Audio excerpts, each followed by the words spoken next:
Welcome to civils only. Upcoming different competitive exams के लिए शुरू किए गए क्रैश कोर्स का आज हम लोगों का ये छठा पार्ट है। और इससे पहले हम लोग ऑलरेडी 5 पार्ट डिस्कस कर चुके हैं। जिस किसी ने भी उन्हें ना देखा हो वो उन्हें देख सकते हैं, उसका लिंक डिस्क्रिप्शन बॉक्स में दे दिया गया है।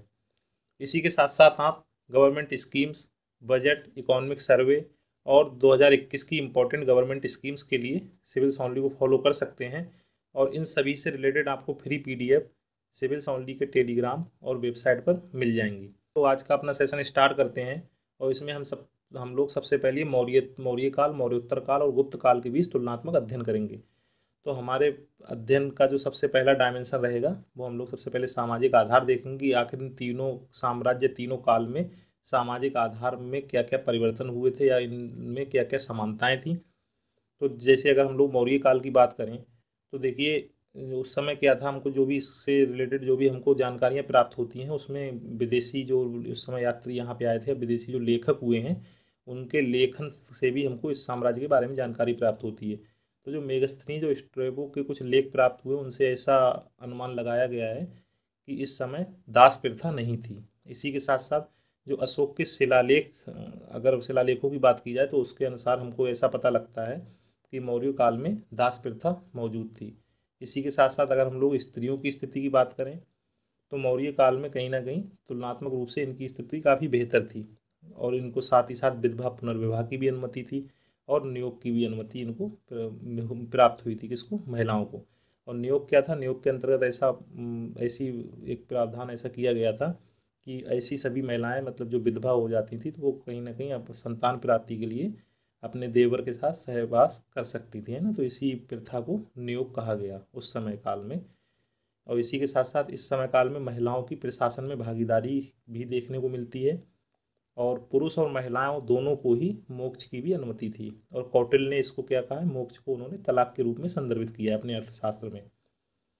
और यूनानी लेखकों के अनुसार ऐसे साक्ष्य मिलते हैं कि मौर्य काल में सती प्रथा की मौजूदगी थी। मतलब सती प्रथा की मौजूदगी के साक्ष्य हमको मौर्य काल में प्राप्त होते हैं यूनानी लेखकों के अनुसार। और लेकिन जो अर्थशास्त्र है, कौटिल्य के द्वारा लिखित अर्थशास्त्र, उसमें इस प्रकार के कोई भी प्रमाण प्राप्त नहीं होते हैं कि यहाँ पर सती प्रथा की मौजूदगी थी। तो ये हमने मौर्य काल से संबंधित कुछ महत्वपूर्ण सामाजिक डायमेंशन पर चर्चा की। अब चलिए हम लोग मौर्योत्तर काल के कुछ सामाजिक आधार के बारे में चर्चा कर लेते हैं। तो देखिए अगर सातवाहन शासन के अंतर्गत मौर्य काल के सामाजिक आधार की चर्चा की जाए तो देखिए उस समय का जो समाज था वो कहीं ना कहीं पितृसत्तात्मक समाज था इस समय, है ना। और ऐसा माना जाता है कि सातवाहन ये कहाँ के थे? दक्कन के कबीलाई समुदाय से संबंधित है, मतलब ये दक्कन के कबीलाई समुदाय थे। आगे चलकर क्या होता है कि ये अब मौर्य काल के जैसे जैसे विघटन होता है आगे चलकर ये अपनी शक्ति को बढ़ा लेते हैं और एक हमने देखा था कि ये नए साम्राज्य की भी स्थापना करते हैं। इसी के साथ साथ यहाँ पर महिलाएं बौद्ध धर्म का अनुपालन करती थी, मतलब महिलाएं बौद्ध धर्म की अनुयायी थी। और कहीं ना कहीं ऐसे साक्ष्य प्राप्त होते कि पुरुष जो थे यहाँ के वो वैदिक धर्म के अनुयायी थे। और यहाँ पर भी देखो अगर महिलाओं की स्थिति की बात की जाए तो इनकी स्थिति कहीं ना कहीं बेहतर थी। और अंतर्जातीय विवाह की अनुमति भी उस समय प्राप्त थी। समाज में अंतर्जातीय विवाह भी देखने को मिलते थे। इसी के साथ साथ पर्दा प्रथा भी नहीं थी।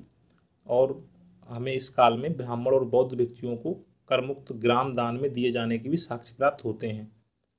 और देखिए जो भी मौर्योत्तर काल में जो भी विदेशी आक्रमण भारत में हुए थे या जो भी विदेशी आए थे तो ऐसा माना जाता है कि ये सभी लोग कालांतर में क्षत्रिय वर्ग में समाहित हो गए, क्योंकि ये भी कहीं ना कहीं अपने आप को एकदम एक तरह से लड़ाकू समुदाय के रूप में संदर्भित करते थे। और कहीं ना कहीं क्षत्रिय समुदाय का ज़्यादा ताल्लुक कहीं ना कहीं लड़ाई या युद्ध से रहता था। तो कालांतर में जो भी विदेशी आए थे इन्होंने अपने आप को क्षत्रिय वर्ग के अंतर्गत समाहित कर लिया।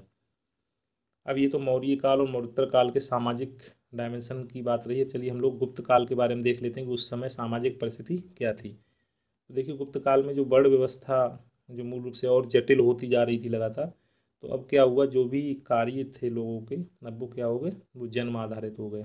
मतलब वर्ण व्यवस्था और भी जन्म आधारित होती गई इस समय काल में। देखिए इस समय क्या होता है कि व्यापार और वाणिज्य के पतन के कारण जो वैश्य समुदाय था उसकी सामाजिक स्थिति में गिरावट देखने को मिलती है। इसी के साथ साथ देखिए जो हुएनसांग है उन्होंने जो शूद्र समुदाय था, जिनको हम लोग कहीं ना कहीं उस समय माना जाता था कि वर्ण व्यवस्था में उनको सबसे नीचे के दर्जे में दर्जा प्रदान किया गया था, मतलब सबसे नीचे की श्रेणी में उनको रखा जाता था शूद्रों को। तो ह्वेन सांग ने उनको खेतीहर के रूप में संदर्भित किया है। और इसी के साथ साथ क्या होता है, जब इन लोगों को खेती में इनका इन्वॉल्वमेंट बढ़ा था इस समय गुप्त काल में इनका शूद्रों का, तो ऐसा माना जाता है कि इनकी आर्थिक स्थिति में भी सुधार हुआ। और साथ ही साथ जब इनकी आर्थिक स्थिति में सुधार हुआ तो सामाजिक कई अन्य डायमेंशन में भी इनकी स्थिति में सुधार देखने को मिला। जैसे ऐसे भी प्रमाण मिलते हैं कि इनको रामायण और महाभारत पढ़ने की भी अनुमति उस समय मिल गई थी। मतलब ये लोग आज़ाद थे कि रामायण और महाभारत जैसे धार्मिक ग्रंथों को भी पढ़ सकें। इसी प्रकार से फायन ने अपने विवरण में अस्पृश्य वर्ग को चांडाल या अंत्यज के रूप में भी संदर्भित किया है। और यहाँ पर जो न्याय था वो कहीं ना कहीं बड़ व्यवस्था पर ही आधारित था, है ना, कि जो भी न्याय दिया जाता था लोगों को, कहीं ना कहीं उसमें भी हम लोगों को असमानता देखने को मिलती है कि कौन से वर्ग से कोई व्यक्ति किस वर्ग से ताल्लुक़ रखता है तो उसको उसी तरह से उसके लिए न्याय व्यवस्था का भी प्रावधान था। जैसे मनुस्मृति के अनुसार ऐसा माना जाता है कि उस समय जो चोरी, अगर ब्राह्मण कोई चोरी कर लेता था तो उनको कहीं ना कहीं शूद्रों के द्वारा की गई चोरी की तुलना में उनको अधिक दंड दिया जाता था। किसको? ब्राह्मणों को। और लेकिन क्या होता था कि ब्राह्मणों को मृत्यु दंड नहीं दिया जाता था, है ना। और साथ ही साथ शूद्रों को चोरी के मामले में ब्राह्मणों की तुलना में कम दंड दिया जाता था। इसी के साथ साथ देखिए एक चीज़ और देखने को मिल रही है, हमने जो अभी देखो मौर्योत्तर काल में जो अभी जस्ट चर्चा की थी उसमें कहीं ना कहीं जो स्त्रियों की स्थिति की अगर बात की जाए तो कहीं ना कहीं तुलनात्मक रूप से बेहतर थी। और ये बात कहीं ना कहीं मौर्य काल में भी हम लोगों ने देखी थी। लेकिन यहाँ पे हम लोग आके देखते हैं कि कहीं ना कहीं स्त्रियों की दशा क्या हो रही है, धीरे धीरे खराब होती जा रही है। तो गुप्त काल में स्त्रियों की दशा तुलनात्मक रूप से क्या हो गई है, और भी खराब हो गई है ना। जबकि पूर्व में हम लोगों ने मौर्योत्तर काल और मौर्य काल में देखा था कि इनकी स्थिति कैसी थी, बेहतर थी, है ना। इसी के साथ साथ अब क्या हुआ, जब इनकी स्थिति में और गिरावट आई उसके साथ साथ जैसे पर्दा प्रथा, सती प्रथा, है ना, और बाल विवाह की मौजूदगी भी समाज में हो गई थी। और इनको उपनयन संस्कार से भी रोक दिया गया था, जो कि इनको जो पूर्व काल था मौर्योत्तर काल और मौर्य काल उसमें इनको उपनयन संस्कार की इजाज़त थी। लेकिन इस समय क्या होता है, इनको उपनयन संस्कार से भी रोक दिया जाता है। लेकिन यहाँ पे कहीं ना कहीं कुछ साक्ष्य ऐसे प्राप्त होते हैं कि महिलाओं को कहीं ना कहीं शिक्षा में इनको पार्टिसिपेंट था, इनका मतलब शिक्षा में इनकी भागीदारी देखने को मिलती है। इसके साथ ही साथ यहाँ पे देवदासी प्रथा के भी साक्ष्य मिलते हैं गुप्त काल में, है ना। और कामसूत्र और मुद्रा राक्षस में क्या किया गया, जो वैश्या गणका की भी चर्चा की गई। मतलब कहीं ना कहीं वैश्या और गणका के बारे में भी बताया गया कि इस समय इनकी भी उपस्थिति थी, है ना। तो ये तो हम लोगों ने देखिए मौर्य काल, मौर्योत्तर काल और गुप्त काल के सामाजिक डायमेंशन पर चर्चा की। अब चलिए हम लोग इसके नेक्स्ट डायमेंशन पे चलते हैं, और इसका अब अगला डायमेंशन है राजनीतिक और प्रशासनिक आधार। तो देखिए अगर राजनीतिक मौर्य काल के राजनीतिक और प्रशासनिक आयाम की अगर बात की जाए तो ये कहीं ना कहीं लोक कल्याण पर आधारित इनकी राजनीतिक व्यवस्था थी, किसकी? मौर्य काल की, है ना। और इनकी जो व्यवस्था थी शासन प्रणाली, तो वो सप्तांग पर आधारित थी। और ये सप्तांग सिद्धांत कौटिल्य द्वारा अपने अर्थशास्त्र में दिया गया था, जिसके अंतर्गत कहा गया था कि जो भी प्रशासनिक व्यवस्था है राजा की, उसके कहीं ना कहीं 7 अंग होने चाहिए। जिसमें जो 7 अंग हैं उनमें जैसे प्रमुख जैसे राजा, अमात्य, जनपद, है ना, और इसी के साथ साथ जैसे दुर्ग, कोष और दंड। दंड मतलब जो आज को हम लोग जैसे सेना के रूप में देखते हैं, दंड और मित्र। कहा कि ये कहीं ना कहीं 7 अंग जो हैं वो कहीं ना कहीं राजा की जो व्यवस्था है उसमें होना चाहिए। तो यहाँ भी हम लोग मौर्य काल में देखते हैं कि इनकी जो भी राज व्यवस्था थी वो सप्तांग सिद्धांत पर ही आधारित थी।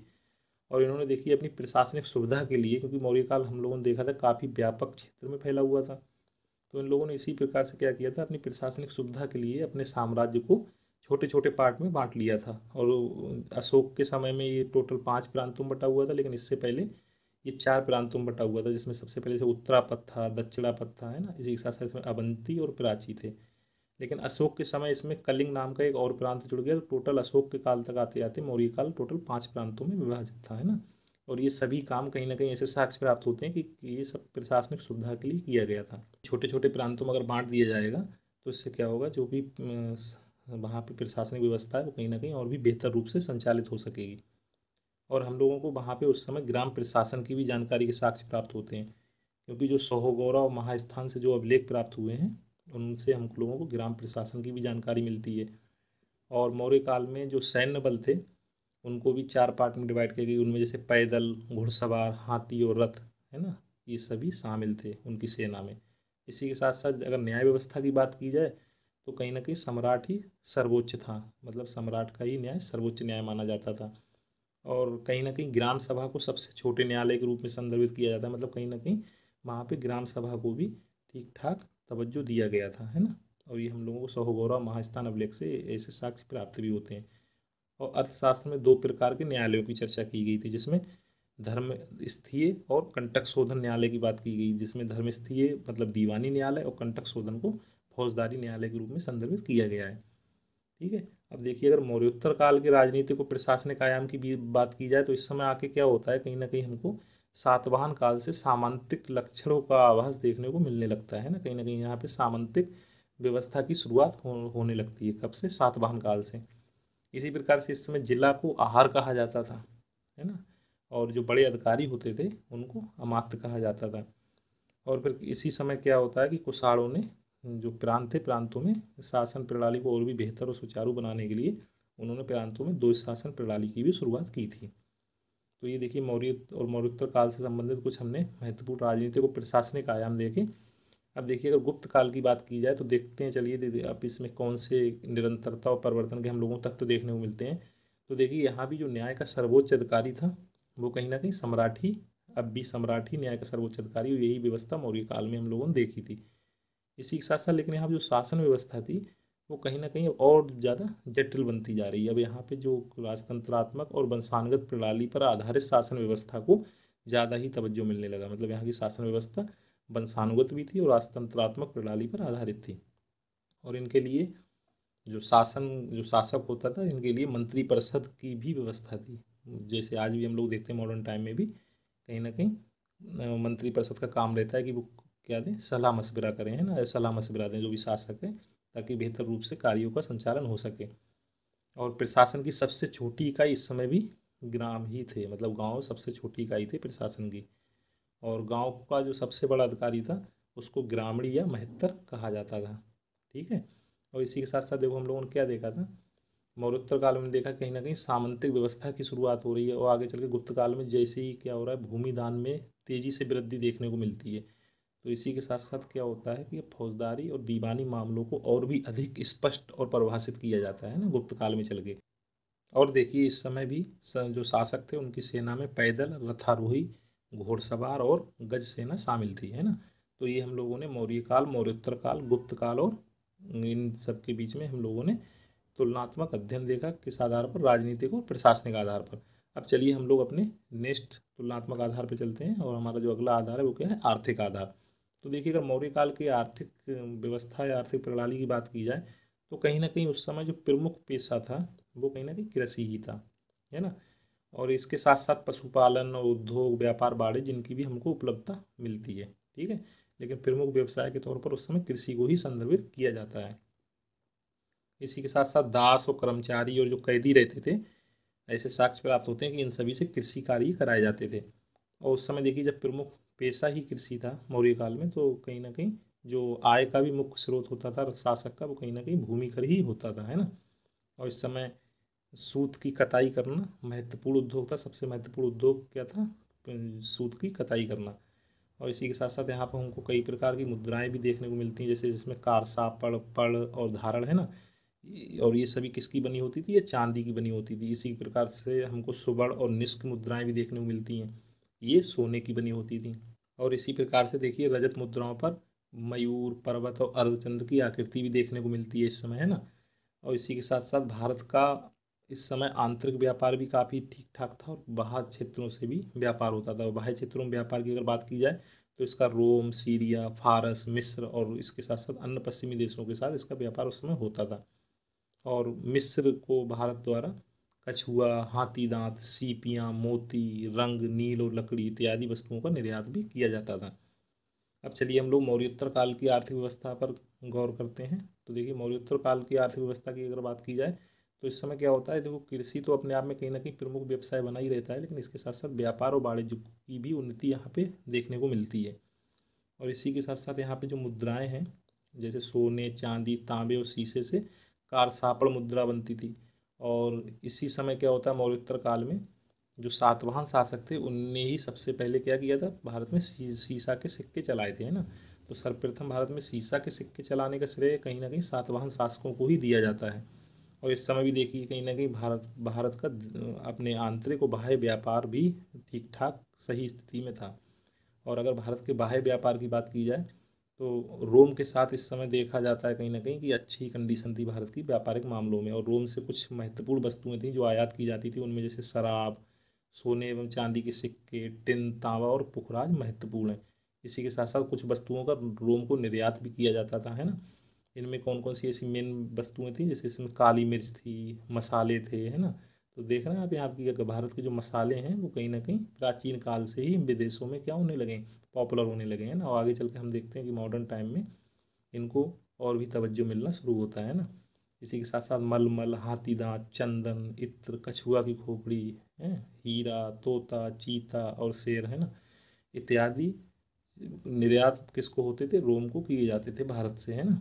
और और उसी समय पश्चिमी देशों में काली मिर्च तो इतनी लोकप्रिय हो गई थी कि इसको एवन प्रिय नाम से पुकारा जाता था उस समय।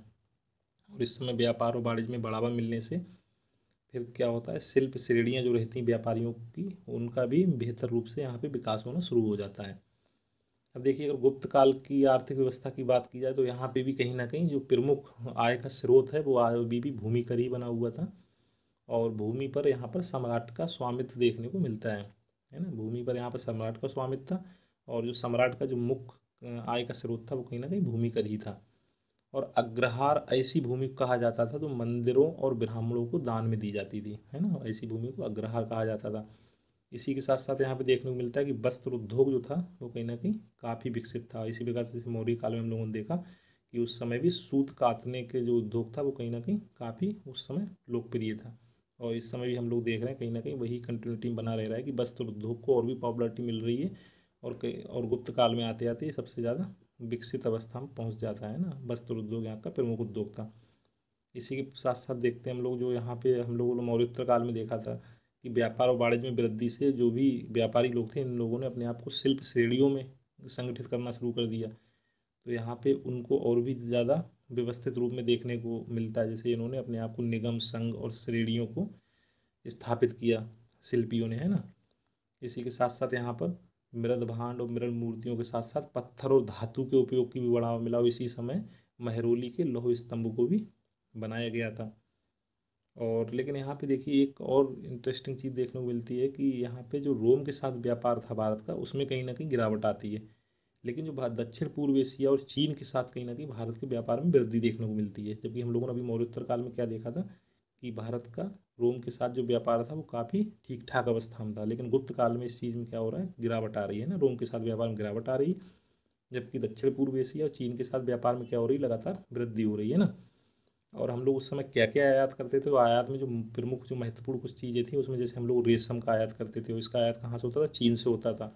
इसी के साथ साथ हम लोग इथियोपिया से हाथी दांत का आयात करते थे। इसी प्रकार से हम बैक्टीरिया, अरब, है ना, और ईरान से हम लोग घोड़ा का आयात करते थे, ठीक है। और गुप्त काल में ही सर्वाधिक स्वर्ण मुद्राओं को भी जारी किया गया, है ना। ऐसा माना जाता है इन लोगों ने सर्वाधिक, इन शासकों ने सबसे ज़्यादा सोने की मुद्राएं जारी की थी उस समय प्राचीन काल में। और शकों पर विजय प्राप्त करने के बाद जो चंद्रगुप्त द्वितीय थे, इसी गुप्त काल के शासक, उन्होंने क्या किया था, चांदी के सिक्के भी चलाए थे। और इस समय में सोने, चांदी और तांबे इत्यादि धातुओं के सिक्के जारी किए गए थे ना। तो ये तो देखिए हम लोगों ने मौर्य काल, मौर्योत्तर काल और गुप्त काल के आर्थिक आधार पर हम लोगों ने कुछ जो है इस पर नज़र डाली, इनकी आर्थिक व्यवस्था पर नज़र डाली। अब चलिए हम लोग अपने नेक्स्ट डायमेंशन पे चलते हैं। हमारा अगला डायमेंशन है इनके जो धार्मिक और स्थापत्य विकास, है ना। तो देखिए मौर्य काल की अगर धार्मिक और स्थापत्य विकास पर अगर नज़र डालें तो इस समय कुछ प्रमुख धर्म जो उस समय प्रचलन में थे उसमें जैसे वैदिक, बौद्ध, जैन और आजीविक धर्म का नाम आता है। जैसे देखिए जो बिंदुसार थे कहीं ना कहीं वो आजीविक धर्म के अनुयायी थे, इसी प्रकार से अशोक कहीं ना कहीं बौद्ध धर्म के अनुयायी थे, है ना। और उस समय समाज में सहिष्णुता भी देखने को मिलती थी, और कहीं ना कहीं भेदभाव का अभाव था। और इस समय तक आते आते जो यज्ञ होते थे, हम लोगों ने देखा था जब से आर्य सभ्यता का यहाँ पे भारतीय उपमहाद्वीप में विकास हुआ था, तो कहीं ना कहीं यज्ञ परंपरा को भी बढ़ावा मिलता गया। लेकिन मौर्य काल तक आते आते क्या होता है, बड़े बड़े यज्ञों का आयोजन किया जाने लगता है विभिन्न अवसरों पे, है ना। चाहे कोई समारोह हो, कोई त्यौहार हो, ऐसे अवसरों पे बड़े बड़े यज्ञों के आयोजन का भी हम लोगों को कहीं ना कहीं प्रमाण प्राप्त होता है। और इस समय नाग पूजा और मूर्ति पूजा की भी शुरुआत हुई हुई थी इसी काल में, मौर्य काल में। और देखिए अगर यहाँ के अगर हम लोग कला क्षेत्र पर अगर प्रकाश डालें तो यहाँ पर जो कलात्मक विकास हुए थे उसको हम लोग दो भागों में बांट सकते हैं। जैसे उसमें एक राजकीय कला के अंतर्गत देखें तो इस समय स्तंभ बनाए गए थे, गुफाएं बनाई गई थी, है ना, और इसी के साथ साथ स्तूप भी बनाए गए थे। और देखो लोक कला के अंतर्गत यक्षिणी की मूर्तियाँ बनाई गई थी, है ना, और भी विभिन्न शैलियों से संबंधित मूर्तियों को बनाया गया था, है ना। इसी के साथ साथ एकाश्म स्तंभ भी बनाए गए थे इस समय, और एकाश्म स्तंभ के लिए तो मौर्य काल काफ़ी प्रसिद्ध माना जाता है। और साथ ही साथ ये जो विभिन्न धर्मों के अनुयायी थे जैसे बौद्ध और जैन के, तो उनके लिए रहने के लिए कहीं ना कहीं गुहाओं का भी निर्माण किया गया था, आवास के रूप में इनका उपयोग किया गया था। और स्थापत्य में लौह अयस्क और चमकदार पॉलिश के साथ साथ क्या किया गया था, जैसे जो उस समय भवन निर्माण होता था उसमें लकड़ी और पत्थरों का भी उपयोग किया जाता था। और इस समय जो कुछ प्रमुख जो स्थापत्य विकास के रूप में अगर देखें तो देखिए इसी समय काल में जो उत्तर प्रदेश के पारखम में यक्ष की मूर्ति भी बनाई गई थी जो लगभग 7 फीट ऊंची है ना। और पटना के लोहानीपुर में दिगंबर प्रतिमा बनाई गई थी। इसी प्रकार से उड़ीसा के धौली में हाथी बनाया गया, है ना। उसी प्रकार से पटना के दीदारगंज में एक चिड़ी की मूर्ति भी बनाई गई। इसी प्रकार से सारनाथ जो स्तंभ है जो काफ़ी प्रसिद्ध है वो भी कहीं ना कहीं मौर्य काल से ही संबंधित है। अब देखिए अगर मौर्योत्तर काल की बात की जाए तो अब इसमें जो प्रमुख धर्म थे, जैसे मान लीजिए इसके जो शासक यहाँ मौर्योत्तर काल में कुछ मिलते हैं, जैसे खारवेल जो थे इन्होंने जैन धर्म का अनुपालन किया था, मतलब ये जैन धर्म के अनुयायी थे। इसी के साथ साथ कनिष्क का कहीं ना कहीं बौद्ध धर्म की तरफ अधिक झुकाव था, है। और क्या होता है देखिए जो कई विदेशी शासक थे वो उन्होंने क्या किया, विष्णु की उपासना करनी शुरू कर दी, मतलब वो आगे चलकर विष्णु के उपासक बन गए। और इस समय में क्या होता है, भक्ति का विकास होता है, और इसी भक्ति के विकास के साथ साथ इसमें आगे चलकर हम क्या देखते हैं, इसी में अवतारवाद की परिकल्पना जुड़ जाती है। इसी के साथ साथ हम देखते हैं फिर इसमें कहीं ना कहीं और आस्था के विषय जुड़ने के साथ साथ फिर हम लोग देखते हैं विभिन्न प्रकार के मंदिर शैली का ही विकास होता है, मूर्ति शैली का विकास होता है ना। तो कहीं ना कहीं यहाँ पे भक्ति के विकास के रूप में भी इस काल को संदर्भित किया जाता है। इसी के साथ साथ यहाँ पर बौद्ध धर्म उसकी महायान शाखा का भी बड़े पैमाने पर प्रचार प्रसार हुआ था इस समय काल में आते आते, है ना। और बौद्ध धर्म की जो महायान शाखा थी इसके अंतर्गत कहीं ना कहीं मूर्ति पूजा की भी शुरुआत मानी जाती है कि इसी काल में शुरू हुई थी। और इसी काल में माना जाता है कि भागवत धर्म का भी उदय हुआ था, है ना। ये किससे, जैसे वैष्णव संप्रदाय से संबंधित है भागवत भागवत धर्म, इसके भी उदय को इसी काल से जोड़कर देखा जाता है।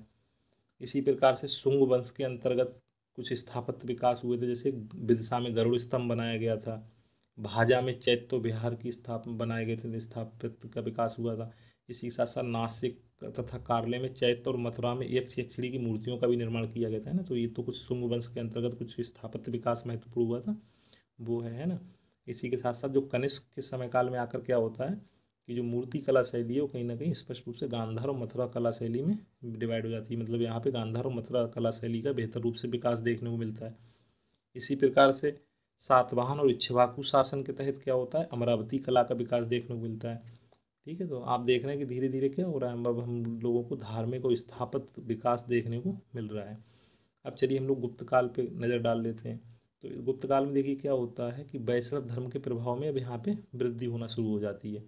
और इसका हम लोग अभी देखा था हमने मौर्योत्तर काल में कि कहीं ना कहीं जो वैष्णव धर्म संप्रदाय से संबंधित जो भागवत धर्म था इसका उदय मौर्योत्तर काल में हुआ था, और इसका जो आगे चलकर हम देख रहे हैं कि गुप्त काल में वैष्णव धर्म के प्रभाव में लगातार वृद्धि हो रही है।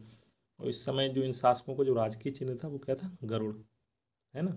और इसमें देखिए भगवान विष्णु के साथ साथ यहाँ पर सूर्य, नाग, शिव, गंगा, यमुना और दुर्गा की पूजा की जाती थी।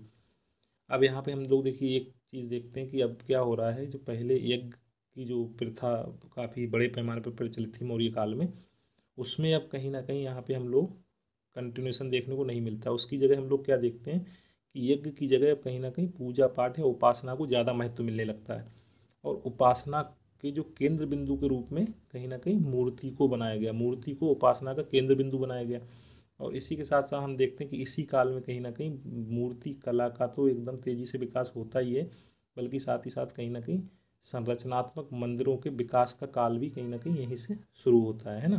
क्योंकि मूर्तियों के रखने के लिए कहीं ना कहीं किसी न किसी स्थान की आवश्यकता पड़ी, तो उसी स्थान के रूप में क्या किया गया था, मंदिरों को उन स्थानों के रूप में संदर्भित किया गया था, मतलब जहाँ पे जिन पवित्र स्थानों पर मूर्तियों की स्थापना की गई थी वही स्थान मंदिर के रूप में तब्दील होते गए, है ना। तो यहाँ पर मूर्ति के साथ साथ हमको मंदिर के विकास के भी बड़े पैमाने पर साक्ष्य प्राप्त होते हैं। इसी के साथ साथ यहाँ पे हम लोग देखते हैं कि वैष्णव और शैव धर्म में कहीं ना कहीं समन्वय के बिंदु प्राप्त होते हैं यहाँ पे। और यहाँ भी देखिए गुप्त काल में भी बौद्ध और जैन धर्म का भी ठीक ठाक से प्रचार प्रसार हुआ था, है ना। और प्राचीन काल में क्या हुआ, जो विभिन्न प्रकार के जो मतांतर जो विकसित होते गए अपने समय काल में, मौर्य मौर्योत्तर काल में, कहीं ना कहीं अब उनको एक व्यवस्थित रूप मिल गया और ये अब जो मतांतर थे वो षट दर्शन के रूप में सामने आए। और इस षट दर्शन के अंतर्गत क्या क्या सामने, जैसे सांख्य, योग, न्याय, वैशेषिक, पूर्व मीमांसा और उत्तर मीमांसा, है ना। या इसे वेदांत भी कहा जाता है उत्तर मीमांसा को, है ना। इस 6 दर्शनों में ये सभी मतांतर व्यवस्थित हो गए। इसी के साथ साथ देखिए मंदिर कला का भी यहाँ पे एक व्यवस्थित रूप से यहाँ पे मंदिर कला शैली का भी प्रारंभ होता है। और मंदिर निर्माण में पत्थरों के साथ साथ क्या होता है, ईंटों का भी उपयोग हमको देखने को मिलता है यहाँ पे। और इसी काल में ऐसा माना जाता है कि पहली बार संरचनात्मक मंदिरों की शुरुआत हुई थी, मतलब संरचनात्मक मंदिर इसी काल से बनने शुरू हुए थे। और इस समय कुछ प्रमुख केंद्र थे मूर्ति कला के, उसमें जैसे सारनाथ, मथुरा और पाटलिपुत्र का स्थान प्रमुख है। इसी के साथ साथ अगर देखिए स्थापत्य में देखा जाए तो यहाँ पे इस समय जो अजंता में गुफा संख्या 16, 17, 19 है, वो कहीं ना कहीं इसी समय काल में निर्मित हुई थी। इसी के साथ साथ वैष्णव धर्म से संबंधित जो देवगढ़ का दशावतार मंदिर है वो भी इसी काल से संबंधित है। और महायान शाखा के अंतर्गत जो बोधिसत्व की मूर्तियाँ बनाई गई थी वो कहीं ना कहीं बड़े पैमाने पर बनी थी इस समय काल में आते आते। और इसी समय काल में गुप्त साम्राज्य के ही एक शासक थे जिनका नाम है कुमारगुप्त, है ना।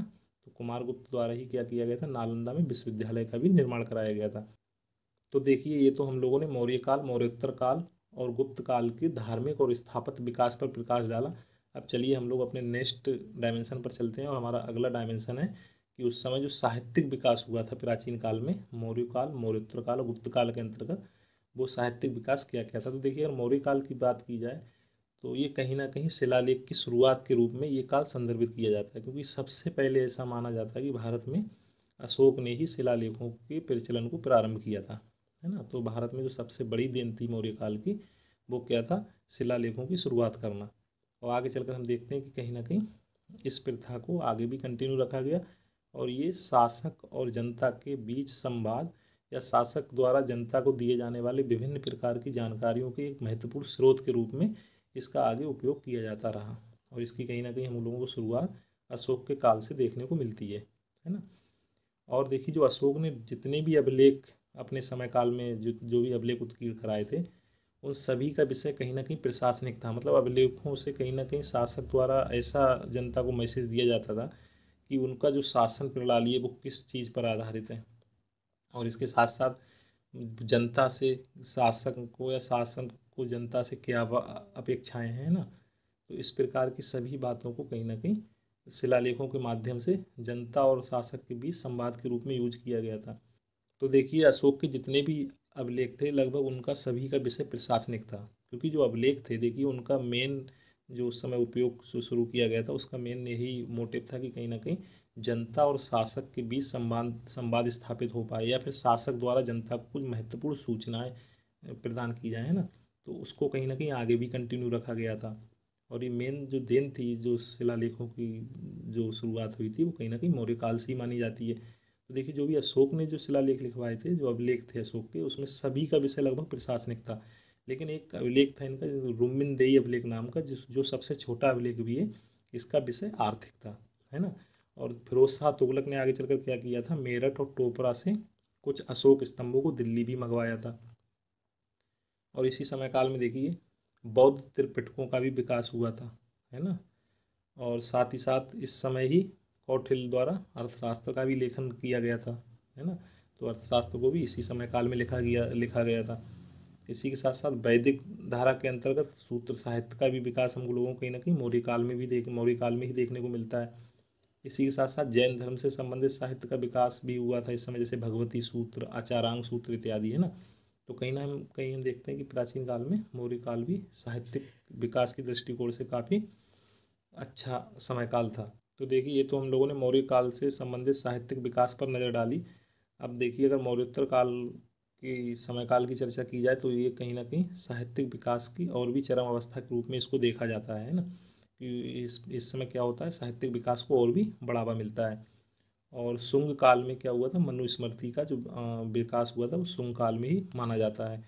इसी के साथ साथ जो भी उस समय साहित्यिक रचनाएं हुई थी किस समय, मौर्योत्तर काल में, तो कहीं ना कहीं उसमें संस्कृत पर अधिक जोर दिया गया था। और इसी समय देखिए पतंजलि ने महाभाष्य की रचना की थी। इसी प्रकार से अश्वघोष ने बुद्ध चरित, सौंदरानंद और सूत्रालंकार की रचना की थी, है ना। और रुद्रदामन के द्वारा गिरनार अभिलेख उत्कीर्ण कराया गया था। इसी प्रकार से चरक द्वारा चरक संहिता का लेखन किया गया था। इसी के साथ साथ भरत मुनि द्वारा नाट्य शास्त्र की रचना की गई थी और भास द्वारा स्वप्नवास बद्धता की रचना की गई थी और वात्स्यायन द्वारा कामसूत्र की रचना की गई थी और नागार्जुन ने माध्यमिक सूत्र में सापेक्षता के सिद्धांत का प्रतिपादन किया था। तो कहीं ना कहीं मौर्योत्तर काल भी साहित्यिक विकास के दृष्टिकोण से काफ़ी संपन्न काल के रूप में संदर्भित किया जाता है। अब चलिए हम लोग गुप्त काल में साहित्यिक विकास पर कुछ नज़र डाल लेते हैं। तो देखिए गुप्त काल को साहित्य, कला, विज्ञान, है ना, धर्म, ज्योतिष इत्यादि के स्वर्ण काल के रूप में संदर्भित किया जाता है, क्योंकि यहाँ पर हम देखते हैं कि काफ़ी बड़े पैमाने पर साहित्यिक विकास हुआ था। और जो हम लोग पुराणों के वर्तमान स्वरूप को जो देखते हैं वो कहीं ना कहीं इसी काल में ही विकसित हुए सभी पुराण, है ना। इसी के साथ साथ इस समय वल्लभी, पाटलिपुत्र, उज्जैनी, काशी और मथुरा ये सभी शिक्षा के प्रमुख केंद्रों के रूप में उभरे थे। और इसी समय आर्यभट्ट ने कुछ महत्वपूर्ण सिद्धांत दिए, जैसे इनमें इन्होंने वर्गमूल, घनमूल निकालने की विधि के साथ साथ शून्य की खोज की और इसके साथ साथ जिया का सिद्धांत विकसित किया। और इन्हीं ने बताया था इस समय कि पृथ्वी गोल है। और गणित एवं ज्योतिष के अगर विकास को देखा जाए तो देखिए बराहमिर ने ज्योतिष पर पंच सिद्धांत का ग्रंथ की भी रचना की थी। तो इनकी रचना भी कहीं ना कहीं गुप्त काल से ही संबंधित मानी जाती है। इसी प्रकार से इसी समय काल से संबंधित सुश्रुत थे और सुश्रुत को क्या कहा जाता है, शल्य चिकित्सा का पितामह कहा जाता है। और ब्रह्मगुप्त ने चक्रीय चतुर्भुज के क्षेत्रफल और उनके विकर्णों की लंबाई ज्ञात करने के सूत्र विकसित किए थे, है ना। और इसी समय काल से संबंधित थे नागार्जुन और उनको रसायन विज्ञान में काफ़ी उपलब्धि प्राप्त थी। इसी के साथ साथ बाघभट्ट ने अष्टांग संग्रह नामक आयुर्वेद ग्रंथ की रचना की थी। तो देखिए कहीं ना कहीं हम लोग देख रहे हैं कि गुप्त काल में कहीं ना कहीं बड़े पैमाने पर साहित्यिक विकास देखने को मिल रहा है। और इसी क्रम में कहा जाता है कि गुप्त काल कहीं ना कहीं साहित्यिक विकास की दृष्टिकोण से एक स्वर्णिम काल के रूप में रहा था। मतलब इसको स्वर्णिम काल के रूप में संदर्भित किया जाता है गुप्त काल को, क्योंकि यहाँ पे कई क्षेत्रों में मतलब साहित्य के साथ साथ और भी कई डायमेंशन में काफ़ी बड़े पैमाने पर विकास देखने को मिलता है। तो देखिए हम लोगों ने अपने आज के सेशन में काफ़ी बड़े पार्ट को मतलब इसके तहत हम लोगों ने मौर्य काल, मौर्योत्तर काल और गुप्त काल के बीच जो भी पॉसिबल डायमेंशंस थे, जिसमें सामाजिक, आर्थिक, धार्मिक, राजनीतिक, प्रशासनिक, साहित्यिक या स्थापत्य या कला जो भी डायमेंशंस थे उन सभी पर हम लोगों ने आज चर्चा की। और बचे हुए जो भी हमारा पोर्शन है हिस्ट्री का हम लोगों को उसको अब अपने नेक्स्ट सेशन में डिस्कस करेंगे। Okay, thanks.